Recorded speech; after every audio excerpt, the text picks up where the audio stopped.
그러니까 뭐냐면 부동산에서 훨씬 더 우리가 뭘 관심 가져야 된다? 오를 수 있는 시점이라는 게 존재하잖아요. 그 시점을 어떻게 찾느냐. 광수네 복덕방 이광수 대표님 오랜만에 오셨습니다. 안녕하세요. 와주셔서 고맙습니다. 아유, 별말씀을요. 바쁘시죠 요즘에도? 열심히 살고 있습니다. 아, 네. 그래서 요 뒤에도 또 스케줄이 바로 있으신 걸 제가 알아가지고 또 빨리 시작을 해야 됩니다. 근데 요즘에 진짜 뭐 무료 강연도 하신다면서요? 엄청 바쁘게 지내시네요. 제가 사실은 무료로 강의를 좀 해보고 싶었어요. 오. 그러니까 뭐냐면 많은 분들이 예. 투자를 특히 잘 모르시는 분들한테 뭐 부동산 투자라든지 어쨌든 주식하는 방법이라든지 이런 분들을 이런 거를 좀 알려드리고 싶다. 네. 그래서 뭐 이 기자님 잘 아시잖아요. 제가 처음에 나와서 무료 레포트. 맞아요. 처음에. 그것처럼 사실은 전 무료를 지향합니다.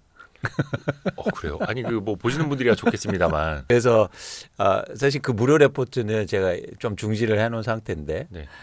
이번에 무료 강의를 한번 시작해 보려고 해요. 3월부터 많은 분들을 모시지 못하지만 언제예요? 요거는 제가 댓글을 올려드릴게요. 네. 제가 구체적인 설명보다도 그냥 이런 이런 무료 강의 하니까 여러분들이 관심 있으신 분들은 거의 클릭하셔서 들어오셔서 신청하시면 서울 물레동에서. 맞습니다. 근데 저게 이렇게 큰 자리는 아니라고. 아니에요. 100분 들어오실 수 있어요. 딱 100명. 네. 딴 데 가서 그런 말씀하지 마세요. 안 할 겁니다. 유일해요. 제가 근데 와이스트리트만 보고 한 5명밖에 안 가면 어떡하지? 그럼 이제 다시 와이스트에 안 오는 거죠. 고정 댓글 확인해 주시면 되겠고요. 또 이제 서울 물레동에서 하신다는 거 댓글 확인해 주시고. 이거는 명확하게 인과관계가 낫다. 저는 인과관계를 명확하게 좋아하시죠? 분석하는 게 되게 네네. 좋아하는데 제가 말씀드렸죠. 와이스트리트만 얘기한다. 그래서 아마 부담되는데 이거. 부담된다. 안 오면 와이스트리트 책입니다. 왜냐면 요즘에 확실히 부동산 시장이 안 좋잖아요. 그러니까 사람들이 부동산 쪽 심리가 완전히 얼어붙었더라고요. 여러분 근데 제가 계속 강조하는 게 있지 않습니까? 어떤 거냐면 내 집 마련하고 사실 투자하실 때는 언제 해야 된다? 가격이 하락할 때요. 사람들이 잘 관심 없을 때. 사실은 오히려 그래서 더 관심을 가지셔야 돼요. 근데 참 이게 인간의 심리라는 게 세일하면 안 사요. 맞아요. 맞아요. 근데 이게 뭐 의류라든지 뭐 이런 거는 세일하면은 살 텐데 왜 기펜제 역설이라는 것도 있잖아요. 주식도 그렇고 부동산으로 떨어지면 더 떨어질 것 같아가지고 뭐 예전에 하락장인데 22년도에도 그랬고 막 24년 초나 또 반등할 때 막 그때 막 사람들이 사려고 했고. 그러니까 그 반대가 돼야 돈을 벌 수 있다는 거예요. 그래서 제가 계속 강조하는 것처럼 반대로 돼야 된다. 근데 중요한 게 부동산이 주식과 가장 다른 점은 뭐다? 사용 가치가 있기 때문에 사용 가치. 사실 떨어지면 사면 이거는 투자로도 굉장히 의미가 있다. 그런 말씀을 드리는 겁니다. 그 요즘 같은 시장은 실수요자 입장에서는 기회가 되는 시장. 맞습니다. 이제 점점 더 그런 기회가 오고 있다고 보고 있고요. 그래서 여러분들이 훨씬 더 부동산에 관심을 더 많이 가지셨으면 좋겠다. 라는 말씀을 드려요. 이 그래프 한번 보실래요? 이거 서울 아파트 거래량인데 어떤 게 보이세요? 2024년 7월에 거의 8천 건이 넘게 거래되지 않습니까? 그렇죠. 근데 이때는 어땠나요? 가격이 막 오를 때요. 쫓아가죠. 그러니까 전형적으로 부동산도 가격이 오를 때만 사요. 그러니까 거래량이랑 거의 어떻게 보면 이제 선행 혹은 동행. 맞습니다. 그러니까 반대로 이제 거래량이 줄고 있고 이제 말씀 다시 드리겠지만 시장에 이제는 점점 더 위축될 가능성이 높아 보이는데 오히려 반대가 돼야 된다. 싸게 살 수 있는 기회다. 그렇습니다. 근데 인간의 심리가 그렇게 돼야 되는데. 그래서 와이스트리트 보는 거 아니에요? 그렇죠. 심리를 이기려고. 그렇죠. 저희는 또 가치 투자 이런 걸 지향을 하니까. 그렇습니다. 그래서 여러분들이 그 주식도 많이 강의하시고 탐방로트 이런 거 하시잖아요. 네프콘에서. 그런 걸 필요한 게 뭐냐면 감정을 최대한 제어하고 객관적으로 보려고 노력하고 그런 데서 기회가 생긴다는 거예요. 부동산은 근데 투자하기에 더 쉽다. 그런 차원에서는. 왜냐하면 주식은 사용 가치가 없어서 떨어지면 계속 떨어진단 말이야. 떨어질 수 있단 말이야. 그럼 뭐 PBR 0.3배까지. 그렇죠. 이거 한번 보실래요? 최근에 건설주가 오르지 않습니까? 근데 이게 제가 다녔던 GS건설 주가예요. 어떻습니까? 다니신 지 너무 오래되지 않았습니까? 오래됐죠. 근데 이거 제가 갑자기 옛날 얘기 드리면 제가 2만 원이 안 될 때 입사했어요. 근데 제가 언제 나왔게요? 저희 정점에서요? 그렇습니다. 오. 대단하죠. 제가 이런 사람입니다. 퇴직금 좀 많이 받으셨나요? 야. 남들이 이때 주가 막 15만 원, 18만 원 갈 때 이랬어요. 제가 GS건설 나간다고 하니까 미쳤다고. 이렇게 좋은 회사를 우리나라에서 제일 좋은 회사를 나가냐고. 그 몇 년도였던 거예요? 이때가 2006년이요. 2006년? 2007년. 2007년. 서브프라임 딱 전에. 일단 좀 역발상으로 가야 되는데. 네, 그렇죠. 그런 식으로. 그러니까 여러분들이 이렇게 우리가 공부하는 이유도 사실은 이렇게 다른 생각, 감정에 치우치지 않고 전 그게 부동산에서 훨씬 더 유리할 수 있다. 그리고 생각을 바꾸면 내 집 마련도 투자로 잘 하실 수 있다는 말씀을 드리는 거예요. 이왕 보셨으니까. 네네네.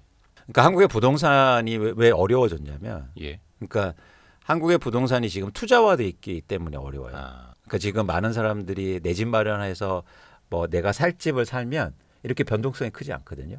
근데 투자화돼 있기 때문에 변동성이 큰 거예요.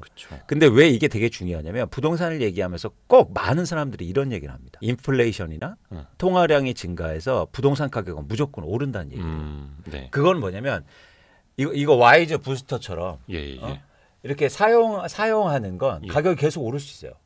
아, 조금씩 가격 이제 전가를 하면서. 그렇죠. 네. 그래서 이거 지금 할인할 때 안 사면 나중에 비싸질 수 있단 말이에요. 아, 감사합니다. 그렇죠. 홈쇼핑 모델인 줄 알았어. 그렇죠. 예. 그런데 투자 자산은요. 통화량하고 인플레이션하고 아무 상관없단 말이에요. 그러면 아까 보셨잖아요. 왜 GS건설 주가는 이렇게 빠졌습니까?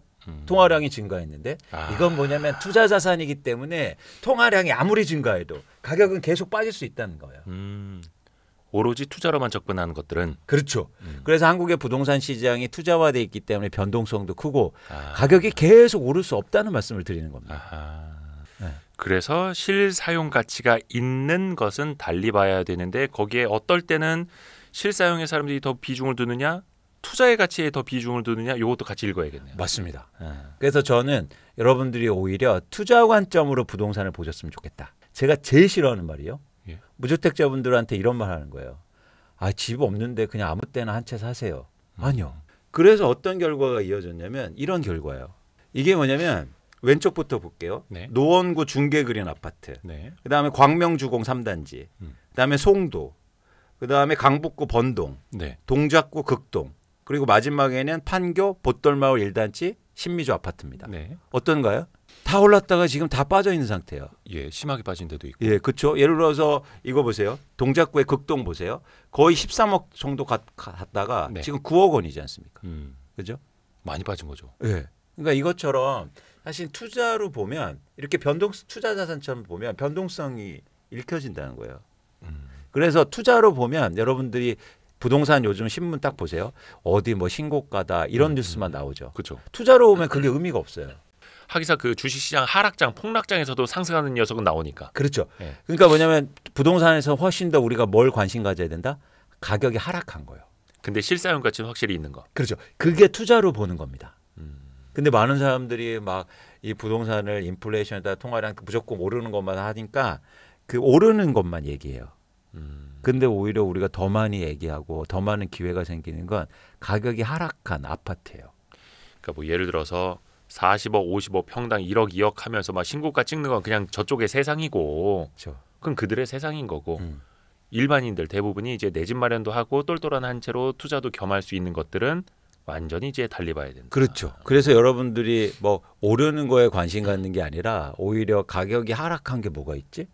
이런 관심이 훨씬 더 많이 가지셔야 돼요. 근데 다시 처음으로 돌아가면 우리는 반대로 한다 이거죠. 네. 뭐냐면 오를 때만 관심 갖고 그쵸. 가격이 이제 제가 전망에 앞으로 떨어질 건데 떨어질 때는 더 떨어지겠지 하면서 관심 안 가져요. 이광수 대표가 더 떨어진다고 했는데 무슨 부동산이야 지금 집으로 해서 이렇게. 그래서 올리면 이제 또 제 탓하잖아. 네. 그러니까 항상 저희도 이제 이광수 대표님 출연하실 때마다 이야기를 합니다만 실수요자들은 어떻게 하면 되나요? 지금은 사기 좋은 시장인가? 그거 항상 여쭤보고 있잖아요. 그렇죠. 예. 지금 띄우신 거는 그래서 그러니까 아까도 잠깐 사실은 이제는 어디가 몇 억 올랐다 이런 말씀 많이 하시는데 네네네. 떨어진 것만 보기 시작하면 다른 것들이 보이기 시작해요. 그러니까 예를 들어서 최근에 반포자의 35평이 갑자기 4억 원에 하락합니다. 이런 얘기 안 하죠. 근데 사실 아파트라는 게 뭐 층수라든지 조망이라든지 여러 가지 영향 많이 받잖아요. 맞죠. 네. 맞죠. 근데 우리가 오를 때는 그런 얘기 안 하는 거예요. 오를 때는 뭐 층수하고 이런 얘기 안 하죠. 올랐다만 얘기하고. 그렇죠. 근데 내리는 것도 마찬가지. 그래서 제가 이제는 강조하고 싶은 거는 부동산에는 훨씬 가격이 내릴 때가 더 관심 가지셔야 돼요. 내릴 때 내 집 마련도 하셔야 돼요. 그리고 또 강조하고 싶은 건 반드시 가격은 내린다. 왜? 투자 자산이기 때문에. 그러니까 투자의 거품이 좀 빠지면서. 그렇죠. 근데 다시 오를 수는 있어도 이 시점이 반드시 온다는 거예요. 그러니까 근데 이제 이광수 대표님이 그 말씀해주신 어떤 결을 보면 전반적으로 부동산 시장에 다시 어떤 뭐 호황기나 활황기로 온다라기보다는 더 빠질 수 있다라고 말씀을 계속 많이 해주시잖아요. 그러니까 더 손이 안 나가는. 예를 들어서 내가 10억에 샀는데, 예를 들어서 한 13억 하던 집을 10억에 샀는데 이거 9억이 되면 어떡하지? 8억 되면 어떡하지? 라는 이제 생각이 드는 거죠. 그래서 이제 또 말씀드리는 거예요. 뭐냐면 그러니까 내가 산 이후부터 더 안 빠지거나 네. 오를 수 있는 시점이라는 게 존재하잖아요. 그 시점을 어떻게 찾느냐. 빠졌는데 거래량이 증가할. 이 이야기는 와이스트리트에서 여러 번 말씀해 주셨습니다. 맞습니다. 예. 맞습니다. 올랐다가 빠지고 좀 횡보하면서 거래량 늘어날 때. 근데 한번 우리가 다시 한번 이제 복귀하고 다시 한번 강조할게요. 뭐냐면 결국 이 자산 시장은 수요와 공급이 만나서 가격을 결정하죠. 근데 아까 말씀드린 것처럼 가격은 하락하거나 오르지 못하고 있는데 거래량이 증가한다는 건 공급은 어떤 상태일까요? 제한이 되어 있는. 공급은 증가할 때요. 공급이 증가하면서 같이 거래량도 드는. 네, 그러니까 공급이 증가해야 거래량이 증가하잖아요. 그리고 가격이 안 오르잖아요. 네네네. 그러니까 예를 들어서 와이즈 부스터만 생각할게요. 네. 자, 이거를 그러니까 유통 판매하지 않습니까? 네. 자, 그러면 이제 생산을 많이 하셨어요. 예. 그러면 가격은 오릅니까? 떨어집니까? 일단 그걸 다 팔아야 되니까 가격이 가격 올리기가 어렵죠. 그렇죠. 근데 그런 상황이죠. 그래서 공급이 증가한다는 가격이 하락할 확률이 높은 거예요. 네. 근데 거기다 제가 어떤 걸 말씀드렸어요? 거래량 증가를 말씀드렸죠. 자, 공급은 증가하는데 거래량이 증가하려면 수요는 어떻게 돼야 될까요? 같이 살아나야죠. 그렇습니다. 예. 그러니까 공급도 많고 수요가 많아질 때가 내 집 마련하거나 자산을 사기에 가장 좋은 시점이에요. 왜? 같이 만나서 거래가 되니. 그렇죠. 근데 그 다음이 더 중요한 거죠. 그 다음엔 어떻게 될까요? 어떤 변화가 일어날까요? 뭐 공급이 줄고 수요는 늘면은 뭐 올라가는 건데. 그렇습니다. 예. 그 다음 국면은 어떻게 했냐면 공급이 다시 줄기 시작해요. 그런데 이런 시기가 오고 있다는 거죠. 오고 있다고요? 네. 그건 뭐냐면 공급을 결정하는 건 매도 물량이기 때문입니다. 근데 지금 매도 물량이 계속 증가하고 있잖아요. 근데 일단은 수요가 살아나지 않는 상태에서 매도 물량만 증가하면은 가격이 하락하죠. 예.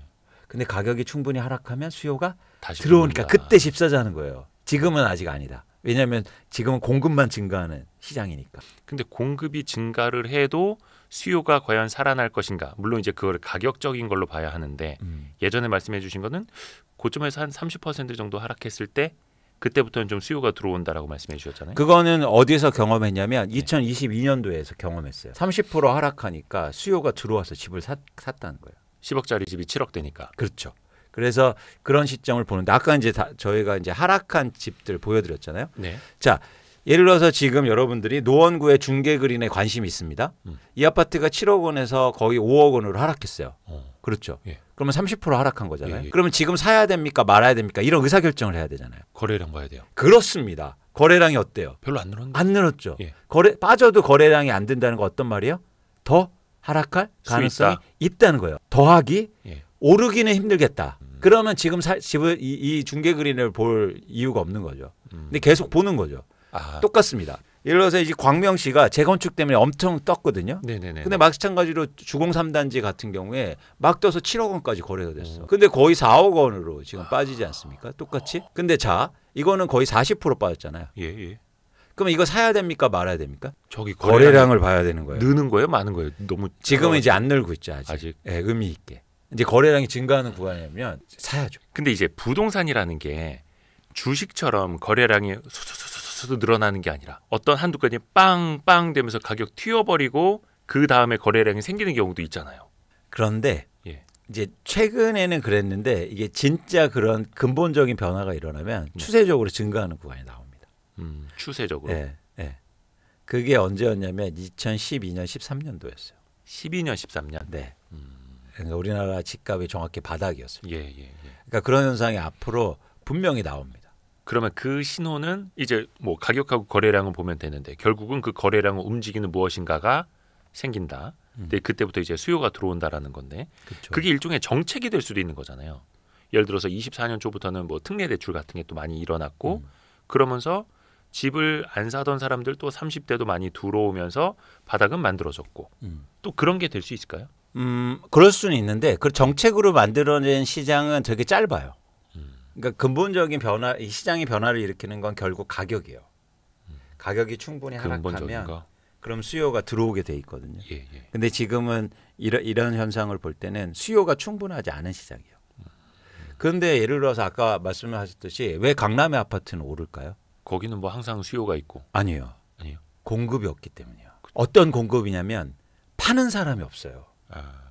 뭐 재건축해서 뭐 이렇게 주택 수가 늘어나고 있는 건 있지만 팔려는 사람들이 적극적이지 않고. 그렇습니다. 그러니까 여러분들이 잘못 아시는 게 뭐냐면 뭐 강남에 어디가 신고가 쳤대, 뭐 원베일리가 뭐 60억 원이 됐대. 근데 돈이 많은 사람들이 줄 서서 사고 싶어서 그게 오른 게 아니에요. 파는 사람이 없어요. 지금 왜 파는 사람이 없을까요? 더 오를 걸 기대하니까. 그러니까 수요가 충분하지 않은 시장에서 공급이 주니까 오른 거예요. 네. 근데 이게 바뀔 수 있다고요. 왜냐하면 파는 사람이 그럼 증가하면 그거를 충분히 받아줄 수요가 없잖아요. 네. 그러면 강남도 하락이 불가피합니다. 그게 2년 전에 보였던 시장의 모습인데 네. 사실 그때하고는 앞으로 올 시장은 좀 다를 거예요. 어떻게 다를까요? 그때는 하락한 게 한두 건이었어요. 그러니까 사실상 22년도에도 강남은 많이 빠지지는 않았어요. 아니요. 많이 빠졌어요. 네, 아까 반포자회 같은 게 9억 원 이렇게 빠졌으니까 10억 원 한 번에. 그 뭐 약간 뭐 증여 거래 아니냐 막 이런 거 아니요. 많잖아요. 항상. 실제로. 네, 실제로 실거래가. 네. 그런데 뭐냐면 말씀드릴 건 그때 어떤 현상이 일어났냐면 파는 사람들이 많아졌거든요. 네. 그러면서 이제 그런 현상이 나타나. 살 사람이 충분하지 않으니까. 근데 앞으로 저희가 예측하는 시장은 팔 사람이 많아질 거예요. 강남도요? 예. 왜 어떤 이유로? 강남은 투자로 갖고 있는 사람들이 훨씬 많아요. 투자로? 네. 예를 들어서 뭐 한 40억짜리를 네. 전세 한 20몇 억 주고 맞습니다. 10몇 억 껴서. 예. 반포의 원베일리가 투자로 몇 프로가 들고 있는지 아십니까? 글쎄요. 50%요. 아, 사람들이 돈이 많네. 아니죠. 예. 돈이 없는 거예요. 아, 돈이 많은 게 아니라 없다는 거야? 없는 거죠. 그래서 전세를 끼고 갖고 있는 거예요. 분양을 받았는데 입주는 못 하겠고. 맞습니다. 근데 전세 주면은 얼추 분양가 나오고. 그렇죠. 자, 그러면 그분들은 언제 팔까요? 투자로 갖고 있잖아요. 예. 차익이 충분히 났을 때. 그렇습니다. 더 이상 안 오를 것 같을 때. 더하기 바로 그 지점이야. 가격이 하락할 것 같으나 안 오르면. 그러면 그런 예를 들어서 원베일리가 뭐 파는 사람들이 500채가 나왔어요. 그거 누가 사줍니까? 60억 원짜리를? 쉽지 않단 말이에요. 네네네. 그런 시기가 이제 앞으로 올 것이다라고 예측하고 있는 거죠. 그거는 가격의 정점이 만들어진 이후에 그쵸. 더 이상 오르지 않으면 오히려. 그렇습니다. 근데 이미 그런 현상들이 나타나요. 왜냐하면 매물이 증가하고 있거든요.